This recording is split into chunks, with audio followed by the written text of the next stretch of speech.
como fazer a medição do ROI do marketing contábil e por que é importante você entender esse indicador para tomar melhores decisões em relação às suas estratégias de marketing. Simbora lá. Primeiro ponto, quando a gente fala em ROI, é o resultado sobre o investimento, tá? Então, quando eu entendo basicamente como chegar nessa conta, que é uma conta muito simplificada, onde eu vou calcular basicamente a receita gerada, menos os custos, e eu vou dividir isso aqui pelos custos, tá? Então, com isso eu consigo chegar no meu ROI, no meu resultado de investimento.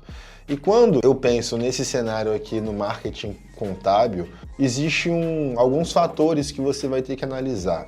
Tá? A primeira coisa é que quando a gente pensa em custos de marketing, um ponto muito importante que muitos acabam se esquecendo de calcular é, cara, se você é o sócio da empresa e você toca essa área, uma parte do seu prolabore tem que ser destinada a estar embutida aqui na planilha de custos que você vai fazer, tá? Porque isso aqui também vai contar como despesa de marketing. E aí você tem que levar em consideração todos os investimentos de marketing para conseguir realmente chegar no ROI, que é o resultado sobre o investimento. E aí uma das coisas que você precisa olhar com mais cautela é que às vezes você vai fazer um investimento dentro do mês, só que o ROI gerado por essa campanha, ele tem o quê? Uma longevidade. Então, o lead, né, o cliente que você comprou em janeiro, muitas das vezes chega em dezembro, ele continua te pagando e ele continua aumentando o ROI sobre o resultado do mês em que foi feita a aquisição daquele cliente. Então, ao meu ver, a conta do ROI para o nosso negócio, ela precisa levar em conta a longevidade, ou seja, o LTV, para que a gente consiga enxergar uma conta que faça sentido.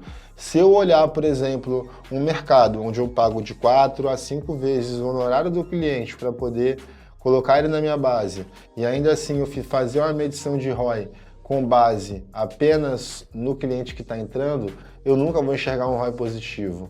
Eu sempre vou enxergar um ROI muito pelo contrário, problemático, indicando que a empresa está falhando nesse aspecto. E quando existe uma realidade paralela que você tem que analisar quanto a isso.